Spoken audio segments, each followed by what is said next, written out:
Today I'm trying out a Lava Hound deck that has been dead for over a year. It's been awful. It's been horrible. Nobody's been using it. Even the best player in the world with this deck, Dominic, has not touched this deck in ages. Today we're going to see if it's back, because I low-key feel like this deck could do really good in the meta, and it's very fun, it's very well-rounded, and you can make lots of outplays with the miner and the flying machine, and fireball baiting with the drags, the barbs, Evo barbs obviously being a pretty big help, even though they're probably on the bottom tier of evolutions right now. But yeah, I'm going to show you guys how to play this deck in case you do want to try it out. I wouldn't advise leveling it to level 15 just yet because we don't know how good it really is. That's kind of the point of this video. So try it out in grand challenges if you don't want to level it up to level 15. It's going to be good there as well, since it's pretty much the same meta as ladder.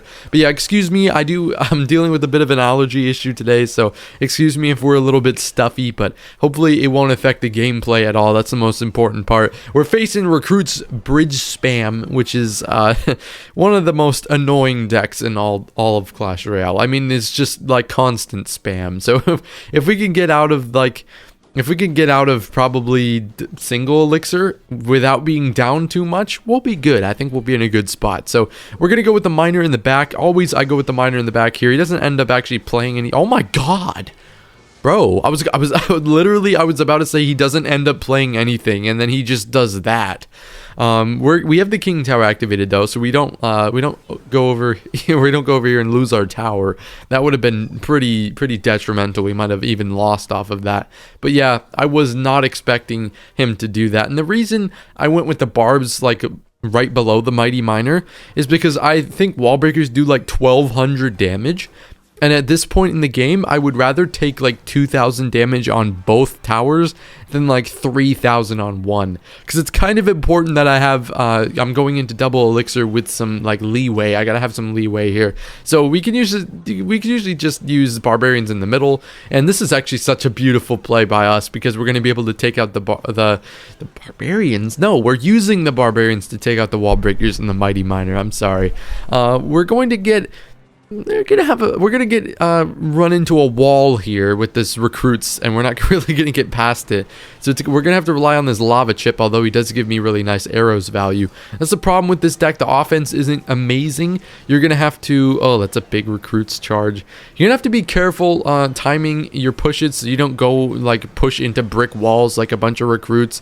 We do activate king tower, which is a little annoying there, but I think we're going to be fine. We could just use flying machine here, and ooh, more arrows value. This guy just loves feeding me arrows value. It's kind of weird. Yeah, we're low-key. We're down like 30 damage. We're not actually in a bad spot at all. Although I'm going to be careful about going lava before I go with any support troops, just in case he punishes really hard. We're going to have to rely on lava chip, and we're going to have to track where his air card, ground cards are in cycle, so we might be able to get some miner chip as well. Ooh, we can use the tombstone just underneath to make sure these wall breakers don't do nothing. Nice arrows up top. And yeah, barbarian split's going to be very hard for him to deal with. So, especially when it's evolved. So that's beautiful there. We're going to take him down to 544. Does unfortunately predict our miner, but we should be good. I mean, we're up like 1100. We're chilling. We're going to do just a little bit more defense, and then we'll go with the lava at the bridge. Actually, he's going to not do anything. He had to pressure me there, and he didn't pressure me. That's not gonna, nope, it's too late. It's too late. The lava, we just need to buy like 15 seconds for this lava. Probably just arrows here and we'll be fine. Got one recruit to deal with, and we will deal with it. Yep, GG. Very simple, very nice, being patient with the defense there, and we're taking a dub against a very annoying deck. Facing off against Minju, let's see what he's got for me. I believe he's a bridge spam player. I have played him before. I don't want to don't quote me on that. I think he's a bridge spam player. It's pretty popular. It's actually making a big comeback. Bridge spam, although it does have the Evo archers, and yep, we see a Pekka first place, so it's confirmed. I'm pretty sure it's Pekka bridge spam. You're not going to see many other Pekkas in this meta. They're not very popular. But let me know in the comments if you think Pekka deserves a buff. So I think Pekka is very weak. You can counter Pekka for like 2 elixir goblins. It's kind of stupid. Yeah, it's pretty weak in my opinion. But yeah, we're gonna get a barb going up here to kill the archers. Very nice. And we're gonna take out the Pekka too. Wait. Okay, we do take out the Pekka. We're gonna have to. We kind of messed up the Skelly drags there. They're a bit late, so we did give up a lot of extra damage. That's unfortunate, but it's okay. We'll come back from that. But dude, that Pekka scared me. It kind of froze me. I should have played it earlier, but I was just sitting there waiting for the Pekka. But yeah, I mean, Pekka Bridge spam is really popular. It's not extremely popular. It's not one of the best decks, but it's making a comeback with the archers and the little prince. Because I mean, you can slap the archers and the little prince in pretty much every deck besides like beat down decks, like lava. You can use one of them, but usually not both of them. Oh wait, so he used poison. Okay, so you're telling me he used poison, he used battle ram, and he used royal ghost. So he took my tower, but like, bro, what are you gonna do about this? What is he gonna do? He doesn't have a big spell anymore. I don't know how he's gonna defend this. He has minions down over there. Okay, that's fine. The minions die to the drags, or actually they don't. But we take the tower there, so we're right back in business. And we were gonna be down a little bit, I think, but. Or maybe like if I went with the lava flying machine play, I don't even know if we would have got any damage. He might have just full countered it. But hey, we got to take advantage of things like that. You realize your opponent uses a big spell. Your opponent uses a lot of elixir. You got to punish hard, especially with this deck because there's no balloon. So there's no easy way to get damage. You got to work for your damage. So anytime we can see a situation like that, that's going to be beautiful. Bro, the Pekkas scare me. I think it's one of the best things you can do as a Pekka player versus lava is use your Pekkas really aggressively. I mean, you got to be careful, obviously, because you don't want to let me just like instantly defeat the Pekka or like spend 3 elixir and defeat the Pekka. That's kind of lame. But if you are aggressive and well timed with your Pekkas, it's going to be so hard to deal with them as a lava player. But with this matchup, it's just a simple like defense, offense, defense, offense, defense, offense kind of thing. Like it's just a nice balance, and we predicted the minions. Yep. I mean, it didn't really matter. I think we were going to take there anyways, even if we were late on the arrows, but we predicted it. There we go for the style points. But yeah, I mean, we're just defending, making sure we're wrapping up all of his stuff, and then going in with our own push and not letting us get overwhelmed. King Chattel, he's also got a Pekka on his banner. I don't think we're going to face... I said Pekka was making a comeback, but I don't think we're going to face Pekka back-to-back. That's not probably... It's probably not what's going to happen. We will probably face Archers and Little Prince back-to-back, though. I think Archers and Little Prince made up about 160 out of the top 200 decks last season. And those other decks were either people trying to run their OG deck, or... I don't know. I really don't know. I mean, I think they were in almost every single deck that season. Last season was ridiculous, and this season's pretty much the same meta, except it's level 15, so it's a little annoying, but hopefully this Little Prince crosses the bridge. He doesn't, unfortunately, but ooh, the Inferno Dragon does lock on there, and he freezes the... Okay, we're gonna get a nice counter push, I think, here. Yeah, a little bit of a counter push, and we'll just go with the miner in the back here to try and get some of that damage back.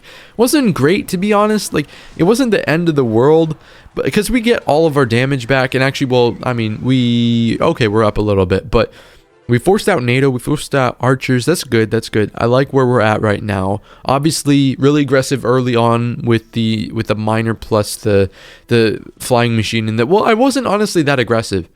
I'm kind of responding to my opponent. If he's being really aggressive, I'm not going to overspend on defense. I'm going to kind of like just spend the light defense and then overcommit on offense. But it won't be an overcommitment because he already overcommitted, which means I'm just matching his elixir and getting a bunch of that damage back. So if you get overwhelmed early, don't freak out, don't panic.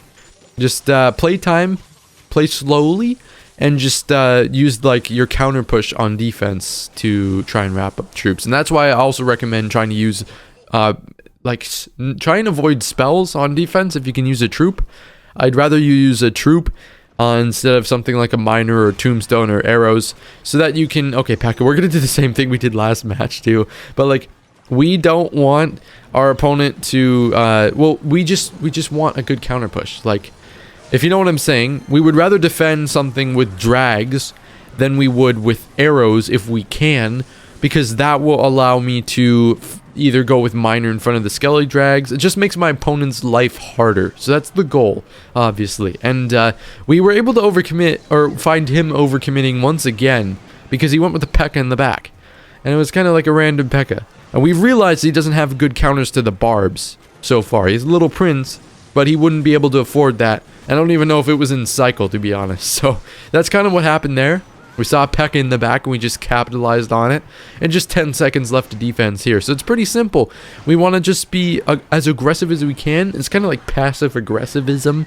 You know what I'm saying? Because like we didn't actually be aggressive there at all, but we had a massive push on the board. So let's kind of just try and do that against people that overcommit.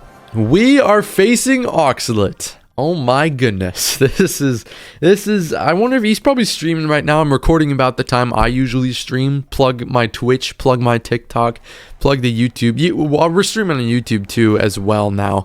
But basically, I just want to plug all my streams. Show up to the streams if you can. They really help support me. Thank you so much, guys. Anyways, back to the game. Alright, so flying machine in the middle here. We're just sniping the little prince. Let's see what he's got. He's got little prince fisherman. It could be RG, could be royal giant. I don't know if Oxalate's really a royal giant player, but yeah, we'll go ahead and see what he's playing here. Flying machine gets a lot of value. He splits goblins as well, so it definitely could be royal giant. Nope. It's not going to be Royal Giant. Oxalate has turned to the dark side. Bro is playing Goblin Giant recruits. That's what it looks like as of right now. That is sad. Oh my god. Okay, wow. Oxalate has, I don't know if the TikTok chat corrupted him or if he's just tilted or... Bro, you can't get away with this. He actually just dumped his whole elixir bar at the river, bro. You can't do that. You can't do that. How are you going to defend this? I mean, maybe he has a fire... Okay, he doesn't have a fireball. He's a poison. He's just screwed. It's just GG. Like... I don't think they take tower here, but they're going to get him so low that we're just up 2,800 damage. Like, dude, you can't do that. You can't do that, bro. What are you doing? Ah, that's crazy. That's crazy to me. You can't go down that much, bro. You can't. It's going to be really hard for us to choke this away, I think. Really, really difficult for us to lose this. But from what I'm thinking here, he doesn't seem to have a Inferno Dragon counter. So obviously, Inferno Dragon's going to get a ton of value against the Goblin Giant. However, the problem is he can avoid that by going Goblin Giant behind his recruits so that my Inferno doesn't get any value. However, he also decided to put the poison in his deck, which serves, I think, 0 purpose in this matchup. So and he has Skeleton Dragons? Like, what? Why? What do you have skeleton dragons? Like, I appreciate the skeleton dragon love. Like, obviously I do. But, like, bro, you can't just shove the Skelly drags in things, bro. Like, it doesn't work like that. But, I mean, with poison, he can't really stop my barbs. So I honestly think we should just tank these recruits. I'll go with the miner here and the goblins just because, you know, we don't want to take too much damage. Obviously, we took a little damage on that last push, but it was worth it because I'm exactly in the spot I want to be right now. We're chilling. We're having a good time. We're going to go flying machine and probably split barbs in the middle. Actually, I'm going to go barbs over here on the Goblin Giant. The flying machine will deal with these recruits on the other side, but I just want to be a little careful here, and we're going to just go miner, and then I believe we could just go arrows up top, and now he's got to deal with a bunch of minor damage. Ooh, this Goblin Giant's actually going to do a little bit of damage here. Hold on. Flying machine got to come in to clutch just to make sure nothing crazy happens. Oh, I didn't see. We took him down to 93. I thought it was at way more than that, but GG. We kind of stomped on Oxalate right there. To be fair, we had a decent matchup, but still, we stomped on him. There we go. GG. Markaroshi. He's got a top 1k ladder finish. Okay, that's pretty chill, unless he got it with a boosted deck last season. Then it doesn't count. But yeah, I mean, Skelly army, sorry, at the bridge. First play. Interesting. Not very common you see skeleton armies. Not very popular deck. Our card. Oh my god. Okay, neither is the Mother Witch, but we must deal with what we must deal with. We're gonna actually not arrows because it doesn't really do anything for me. I might arrows once they cross the bridge, but I didn't really need to arrows on the Mother Witch there. So yeah, we'll just arrows just to make sure we can take out these zappies. We're just chilling here.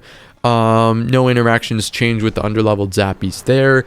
We're just Inferno Dragoning, and yeah, you know, it's a fully charged Skelly Skelly King. I know that the Inferno Dragon one taps the Skellies because they're cloned Skellies, but I didn't trust that we weren't going to take a ton of damage there, you know, and against decks when I'm playing Lavaminer, I don't want to sack damage unless I'm like 100%. That kind of, I whiffed. It's okay. We'll just turn this into a counter push, because it's not really counter push because we didn't like counter anything, but we got a lot of damage because he messed up his Skarmy, so that's nice. You're gonna see that a lot. You're gonna see it a lot. People mess up timing on the flying machine a lot, especially at lower ladder. We're not really low right now. We're a bit low for my standards, but we're not really low right now. But still, so you won't see many mistakes. But we could get ready for the Zappies here. Yo, he did a good play there. He didn't go Zappies. I thought he was gonna go Zappies, and so we went Barbs to predict on the Zappies. It didn't work out, and he's probably just gonna, Fireball here. And I don't think he has to deal with this Inferno Dragon, so that's a bit annoying. Obviously, I give him a lot of fireball value. I didn't want to, but I thought he was going to go Zappy. So it's better safe than sorry, to be fair. We didn't give up much damage. We're still in a good spot. Yeah, I mean, I like this. I like this spot a lot. We're going to go Flying Machine first because I need to at least make my push a little scary. The Flying Machine adds that scary part. Because if there was no Flying Machine, if it was just the lava, he can focus entirely on on offense. And so now that we baited out the fireball, he couldn't focus all on offense. And so here, there's no way for him to counter this, I don't believe. We're going to go Flying Machine in this lane just because this is a little scary. We're about to get 3 crowned here. Hold on. Okay, we're good. We saw the fireball come out, and obviously Evo Barbs, he doesn't have a good counter to them, especially since Skelly King was still alive at the time I played it. So he did not have Skelly King in hand. Oh, the damage is crazy. We're going to arrows just to take out the Zappies as quickly as possible and try and get some more damage. And we do. However, sadly, the Flying Machine does not lock on the tower. But it's okay. We just got pretty much all our damage back, and I was predicting a Mother Witch, and instead he fireballs the tombstones, in which case we just respond with the spam the bridge and protect the Flying Machine, and we should be able to finish off the game with the, oh no, they hit the Flying Machine. I don't know how they hit the Flying Machine, but they did, so it's kind of lame. But he's at 637 health. We just gotta probably predict the Royal Giant here, and this Inferno Dragon's going to get good value. He does go with the Royal Giant, and in case he fireballs, we can just go push it back with a Tombstone. And this plus the Inferno Dragon should, only 1 hit. That's fine with me. We're just going to probably Lava. Now that he doesn't have Royal Giant, he can't punish me, so we just need Lava plus Miner plus a little teeny tiny bit of chip damage, and we should be good. Yeah, he tries the 3 crown here, goes for the 3 crown, but the Lava and the Miner end it there. Beautiful. Hope you enjoyed the video, guys. Have a great rest of your day. Let me know if you enjoy this deck, and leave a like, subscribe, and comment on the video if you guys haven't already. Thank you.